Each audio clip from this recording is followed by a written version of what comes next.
नमस्कार, मैं हूं नारायण शर्मा और आप देख रहे हैं AINS न्यूज 24 चैनल। अब खबरें विस्तार से।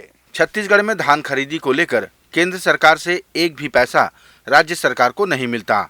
सारी धान खरीदी की व्यवस्था राज्य सरकार बैंकों से कर्ज लेकर करती है। ये बातें छत्तीसगढ़ के वन मंत्री मोहम्मद अकबर ने कही। उन्होंने बताया कि भारतीय जनता पार्टी कहती है कि धान खरीदी का पैसा केंद्र सरकार वहन करती है। ये पूरी तरह से गलत है। हम जब धान से चावल बनाकर सेंट्रल पूल को भेजते हैं, उसके कई दिनों बाद चावल का पैसा केंद्र सरकार द्वारा भुगतान किया जाता है। ये ब्याज का राशि भी हम ही देते हैं। केवल सेंट्रल पूल में हमारा चावल जमा होता है और जो खरीदी होती है वो सेंट्रल पूल में जब चावल जमा होगा तो उसका पैसा हमको मिलता है। धान खरीदी के नाम पर कोई सहायता, कोई अनुदान, किसी प्रकार की कोई राशि केंद्र सरकार की तरफ से प्राप्त नहीं होती। हम खुद खरीदते हैं, इसलिए हम ये भी कह सकते हैं कि हम कब कितना खरीदेंगे। केंद्र सरकार की बात करने वाले लोग ये नहीं कह सकते कि हम कितना खरीदेंगे, क्या करेंगे। छत्तीसगढ़ कांग्रेस कमेटी के संभागीय सम्मेलनों में कार्यकर्ताओं को साधने का कार्य सर्वोपरि है, क्योंकि यही वो कार्यकर्ता हैं जो चुनाव के पूर्व सरकार की उपलब्धियों, नेताओं के संदेश और अपनी पार्टी के योगदान को लेकर जनता तक जाने वाले हैं। पार्टी की प्रदेश प्रभारी कुमारी शैलजा ने कहा कि हमारी पार्टी ने इतने काम किए हैं जिन्हें गिना पाना मुश्किल है और ये सब जनता के सामने भी हैं। पिछली बार दो बातें थी। एक तो था कि भारतीय जनता पार्टी के 15 साल का कुशासन, उनकी विचारधारा, हमारे लोगों की मेहनत। इस बार हमारी सरकार का कार्य सर्वोपरि है। बहुत काम हुए हैं। हमारे जनता का एक एक नागरिक आज अपने आप को सशक्त महसूस कर रहा है, क्योंकि उसके लिए चाहे शिक्षा की बात हो, चाहे स्वास्थ्य की बात हो, चाहे और कोई भी बात हो। मैंने खुद देखा है, यहाँ पर क्लिनिक देखे हैं मैंने, जो मेडिकल हॉल हैं वो देखे हैं जेनेरिक मेडिसिन के, और मैंने स्कूल देखे हैं जो कि वर्ल्ड क्लास स्कूल हैं। कभी सोच नहीं सकते थे कि हमारे बच्चे जो एक साधारण परिवार से आते हों वो ऐसी शिक्षा प्राप्त करें।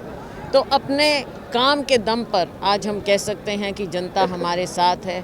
हमारा कार्यकर्ता उत्साहित है, वो जन जन के पास जाकर मेहनत करेगा और हमारे नेताओं का संदेश, राहुल जी का संदेश, सोनिया जी का संदेश और खड़गे जी का संदेश लेकर जाएगा। और हमारी कांग्रेस की आपने ये यहाँ पर प्रदर्शनी भी देखी।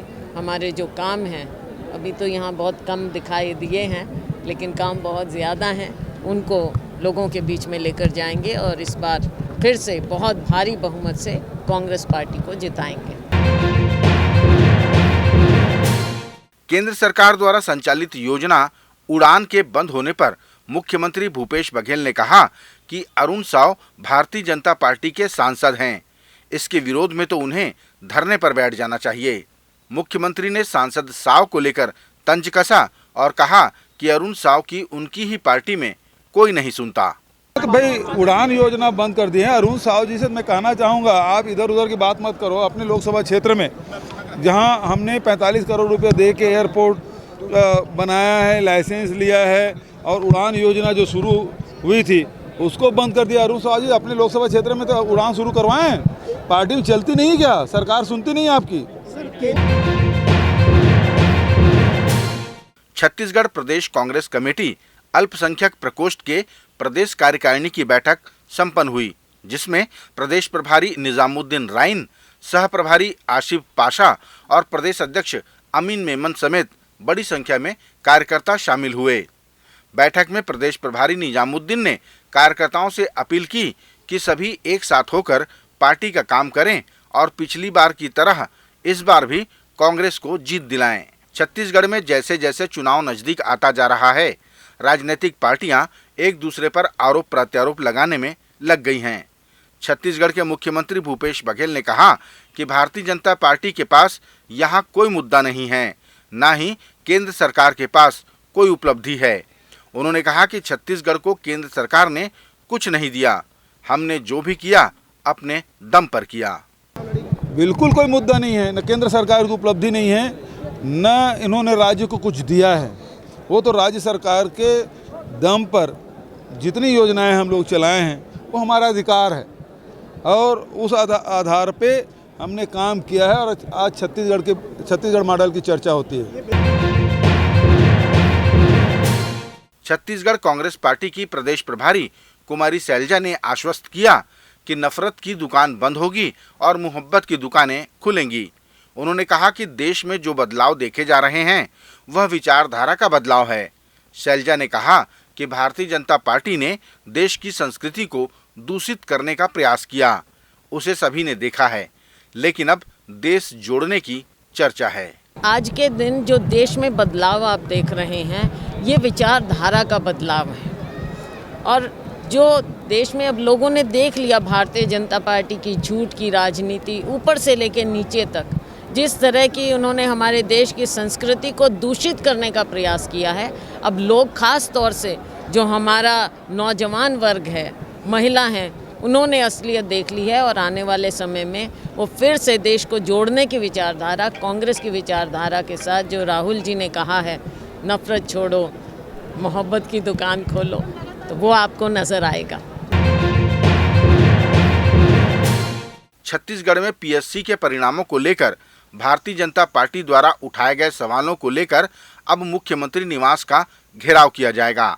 भारतीय जनता युवा मोर्चा द्वारा 19 जून को ये घेराव का कार्यक्रम तय किया गया है, जिसमें प्रदेश भर से युवाओं के शामिल होने की खबर है। युवा मोर्चा के प्रदेश अध्यक्ष रवि भगत ने सभी युवाओं से अपील की है कि वे ज़्यादा से ज़्यादा संख्या में इकट्ठा होकर इस घेराव कार्यक्रम को सफल बनाएं। छत्तीसगढ़ के सभी युवाओं से आग्रह है कि 19 जून को आए और पीएससी में जो घोटाला हुआ है, भ्रष्टाचार हुआ है, इसके विरोध में मुख्यमंत्री के घेराव में शामिल हुए।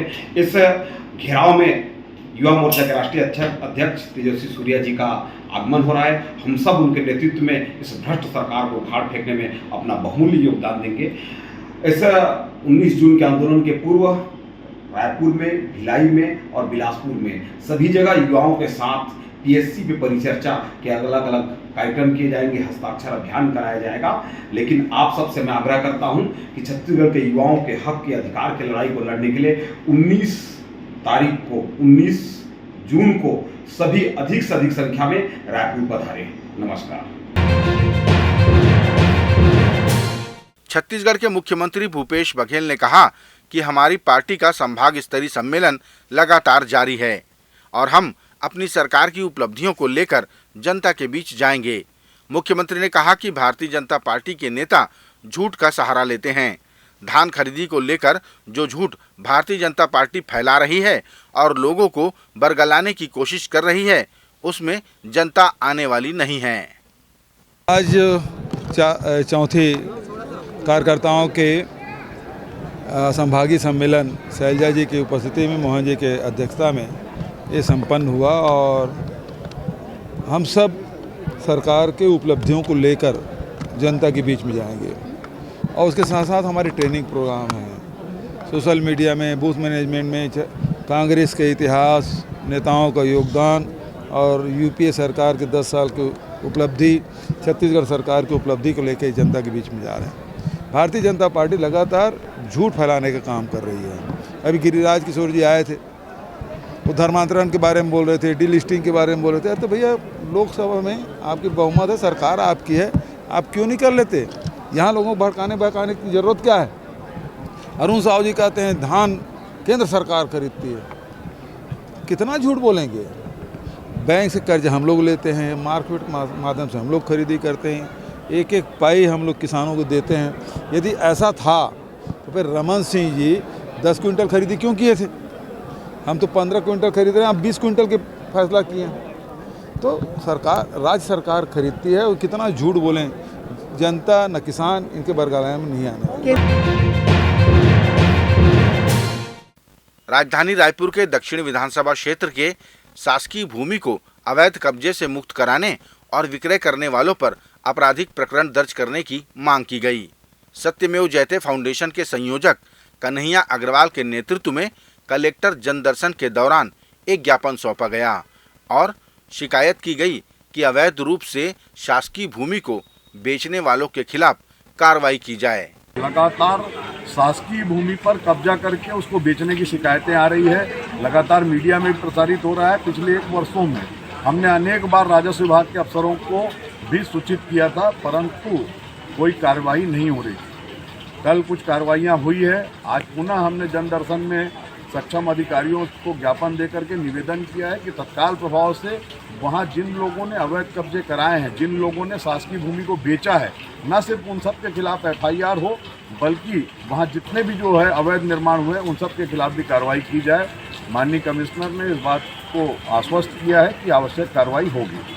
ये थे आज के प्रमुख समाचार। आप देख रहे थे AINS न्यूज 24 यूट्यूब चैनल। कल फिर मिलेंगे ताजा तरीन समाचारों के साथ। तब तक रोजाना की खबरों के लिए आप हमारे लोकप्रिय यूट्यूब चैनल AINS न्यूज 24 को सब्सक्राइब, लाइक और शेयर करना ना भूलें। नमस्कार।